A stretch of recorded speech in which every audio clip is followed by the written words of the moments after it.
A lot of you guys, and I mean a lot, have requested me to do an interior on this build right here. So I went ahead and I did it. If you guys are brand new, this is Mike238. Welcome. So glad you guys are here. If you guys do like, don't forget to check out my, look at that.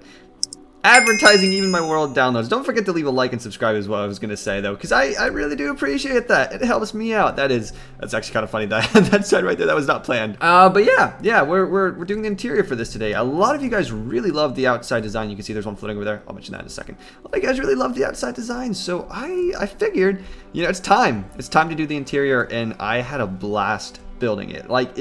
Oh my gosh, I should probably just showcase it to you guys. Yeah, let's do a quick walkthrough. I'll go into more extensive detail in just a bit, but when you walk in the place, not walk on, but walk in the place, you can see it's jam-packed.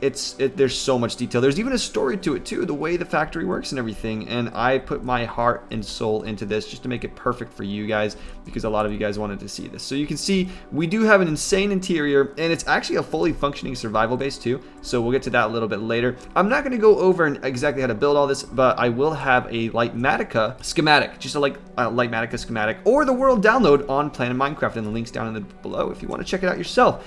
But yeah, just a quick walkthrough just so you guys know what you're getting yourself into. You can see there's a lot of materials, and you probably saw the diamond blocks and everything too. No worries about that. I'll help you guys out. Not with mining the resources and getting that, because that would be horrible. But before we move into that part, before we move into dissecting just every single detail that I did, I really quickly wanted to lay down a foundation just to help you guys out, visualize how the building's going to be if I can fly into the building. Take number 2. Look at that. That was perfect. Perfect landing. Okay, so the interior, I really didn't do too much. As you can see, I replaced the floor. Originally in the tutorial before this, it was grass blocks, so I converted this all into smooth stone. Let me get some light real quick. I have to find such a beauty. There we go. With a lantern, I can walk around and light up the way. So over here, I did add up this bit of iron trapdoor. It's going to be conveyor belt, but for the time being, I just put that in there just to kind of visualize how I wanted to separate the factory, so that's not too important. The main features I want to discuss real quickly is just this floor, and then this level floor right here. It's a smooth stone floor, level with the calcite at this part right here, and we do have some iron trapdoors going across as well to kind of protect the player from falling out of the factory. And then there's a staircase. Again, if you use the Lightmatica model or just the world download, you'll be able to walk around and build this all exactly verbatim the way it is. But right here, it is, let's see, 1, 2, 3 blocks over, and then 1 block over, and it's just like smooth basalt and a use of tuff as well, creating a staircase made out of polished granite and granite slabs to go all the way to the top. And the roof is above this is actually clay right here, as you can see, so I've just put smooth stone slabs below that. Man, it gets really dark in here because of the tinted glass windows. That's awesome. But yeah, so it's just a level floor. The floor just goes up like this, towers up, all nice and pretty, and that is the base. I think it's a good idea to cover these when I do my detail related videos, because it gives you an idea of how and where you're going to be building, the layers and everything. So I thought that was probably smart, but now we can go ahead and boop this out of existence. And boop, it's been booped out of existence, at least most of it. Gosh dang it, this is never to come back again. I mean, I could, but I'm not going to, because that was just to show you guys the base. But now that we got that finished, that tiny bit, I just kind of discussed, oh, why did that trapdoor go down? Hey, trapdoor, stay up. I'm going to discuss the interior and a lot of the reasoning, the story behind it too. I think I'll do the story first. You can notice too, as we go along, there are lots of functional details. So you can see lots of the crafting benches and stuff like that that you will end up needing. But the story is, as you can see from the outside, it starts with the outside and works its way into the inside, which is really cool. I like this. Over here, we've got a bunch of coal blocks, blackstone, and gilded blackstone. Just kind of this black, coaly, earthy, raw resources. Lots of this candle scattered around. That's supposed to be kind of debris scattered about. And I think that looks nice. When we go into the factory, you can see there's a lot of the black stuff scattered around. Like right over here, we got some trapdoors keeping it from falling all over the place. And you can see with the conveyor belt that we have above, it's actually transporting some basalt, some coal. Some of the basalt, I guess, is like the other materials that gets collected with the coal. But it's being transported, it's being moved over, and eventually sorted into this machine where it dispenses all the coal blocks and blackstone and this black resource into the fiery furnace. This fiery furnace, after sort of smelting it, compressing it, heating it up, eventually it comes out different. And you can see right here, these are like little diamond shards, kind of still on fire, still fresh from the fire, burning and crazy. And then we got some full diamond blocks and everything like that. And the diamond blocks begin to be transported around this conveyor belt, where it's going to be transported up to the second layer, where the story continues. So we'll go up the staircase. I don't know what I was doing. I was dramatic effect. So we go up the staircase, and the diamond shards and the diamond blocks are eventually transported up to here. Right here, you can see this is an insane redstone contraption. We got the conveyor belt going across as well. Basically, this is compressing the diamond so much and so hard for so long that eventually, voila, it becomes a netherite block. And this would be a great place to display like treasuries and diamond blocks in your collection of stuff like that, your goods. If you have too many, you could put a chest down with just a huge collection of diamond blocks assortments. This will make you look pretty darn wealthy, and it looks really cool. So that's kind of the story behind this whole design. I thought it'd be fun to incorporate a story along with the build, just because it adds to it. Now to get down to the nitty-gritty details of it all, though. I've used a lot of very valuable resources, and a lot of you guys are not going to want to collect diamond blocks. I hope you wouldn't mind getting coal blocks for the design. That's not too bad. But there are other materials we could most definitely use. If you're not as crazy as I am and want to collect netherite for literal decoration, a netherite block, you can get like block of lapis for diamond blocks, and then for the netherite, I was talking about the netherite. What am I talking about? You could say that it's compressed to ancient debris, but that's still pretty hard to get. Honestly, you could really use any blocks at all that you want it. You can tell the story you want the way you want to. Maybe the coal block turns into some sort of clay that eventually gets turned into some sort of beautiful quartz. But I just want to clarify, you don't need to use diamond blocks and netherite blocks for this design unless you're crazy like me. I am insane. I would do that. I would do that for a build. I would go all out. Yeah, what's wrong with me? But that's okay. That's okay. So the nitty-gritty details. I keep saying we're going to get to them, and that we never do.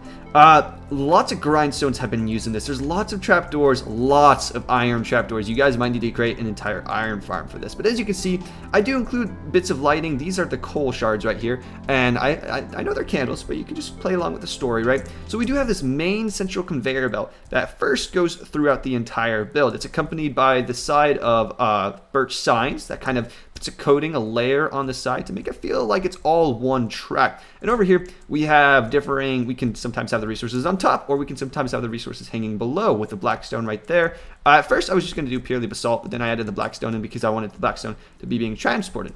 Right here, we got a random chain that just goes across. This whole mechanism, this whole machine is obviously not functional, but it's lots of fire inside iron bars and the steep slate cobbled.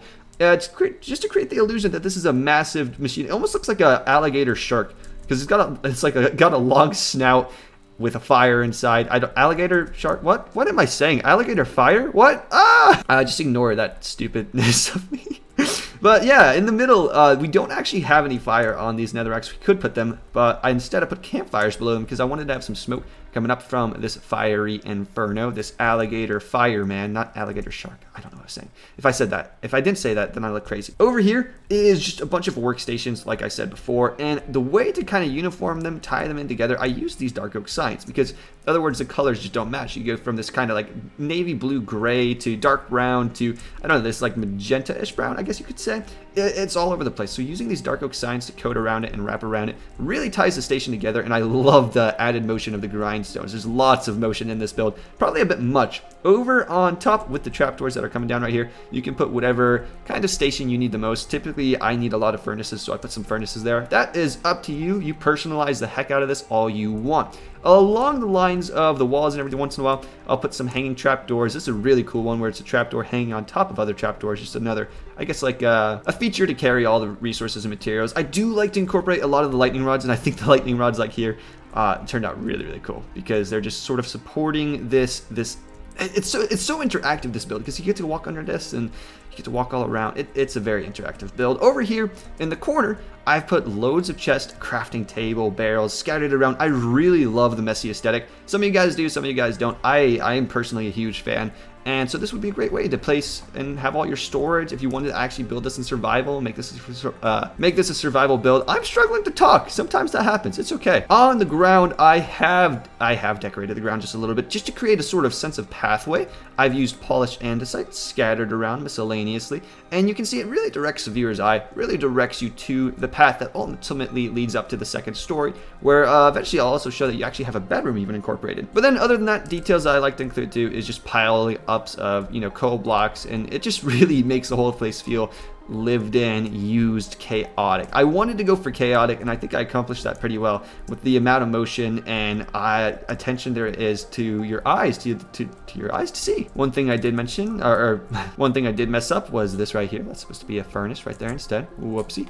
But this is kind of like a, I don't know, a black area where you don't need to have a place where the coal goes to. You can just imagine that it goes into that black tube and somehow comes out over there. That's the beauty of imagination and creativity. Woohoo! So that is basically the first floor, though. It's pretty darn simple. The fire creates lots of light. I will say that I don't know if this is all mob proofed. I was too lazy to check, if I'm being totally honest, but it looks pretty good. And again, it's just, you know, it's a good place to build. I don't know where I'm going with that. Okay, that's okay. So as we go on to the second story, let's go up more gritty details. So, you know, chest barrels all around, looking amazing as always. So as we go up, this is where I built this huge redstone contraption. I even have a little bit of line with caution tape, you know, the black and yellow typical that you would see. And I don't know what I did here. One thing that's important, one thing that's crucial is these pistons, the sticky pistons, to be all pushing towards the center to make the diamond block look compressed. But from there, you can just add the details you want. I added literally every type of redstone component I could think of because I don't know redstone and it looks like a redstone machine. It looks pretty darn spectacular. I do have some crucial lighting right here, some lanterns. Without these lanterns, this place would be very not lit up, so that's a really important thing to have. And I feel like lanterns were just the best way to go with in this little room to light this place up. It really does get dark real quick if you don't have lighting around.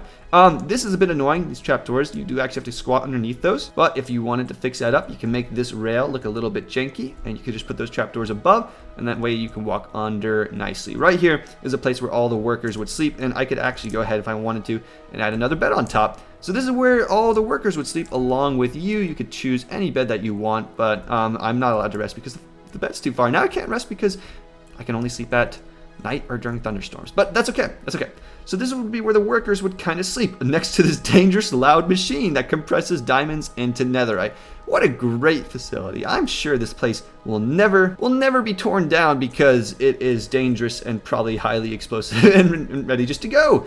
So this is it though. I mean, that's kind of the nitty-gritty details I carried up along with me. You know, the gray carpets, the light gray carpets. I also put some light gray wool on the ground too when I wasn't able to put the carpet. Like right here where the trapdoors, I want the trapdoors there, so I had to put the wool instead of the light gray carpet. But I mean, that's about it. I mean, that's all the gritty details that you really need. Other than that, if you want to recreate this block by block by block, I'll have the world downloads for you guys to check out. I hope you guys liked the story behind this, and I hope you liked the details. I thought it was a blast to put together. It really was. It was kind of like a blast. It was a blast. For those of you who just cringed and died inside, I apologize, but I hope this didn't disappoint. I don't think it did. The exterior was as pretty as the interior, and if you haven't built the exterior yet, I do have a video on how to build that as well. One of the coolest builds, and you guys definitely liked it because it's one of my best videos. That's done really, really well.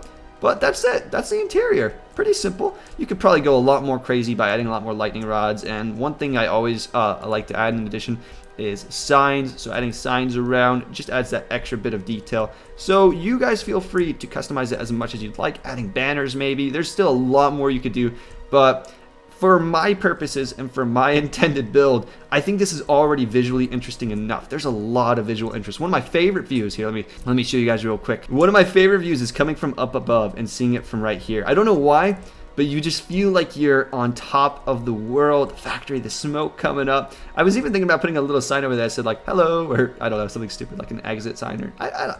But yeah, it's a pretty cool one. I'm proud of this build, and I hope you guys did enjoy it. All the nitty gritty details and everything aside, that's the build. That's it. It was fun. I hope you guys enjoyed. Subscribe, please subscribe, because this does take a lot of time and effort to do, and it helps me out so much, especially if you guys want to see more build tutorials like this in the future and stuff like that. I don't do them as often as I used to, but I still do every once in a while. And I also release awesome other content like playing games and stuff like that. So, I'll see you guys in the next video. Enjoy life, enjoy Minecraft. Until next time, I'll just, enjoy. Ooh, hiding in this grass right here. Blends in with my eyes, you can't even see me. I'll see you guys soon. And yeah, ciao!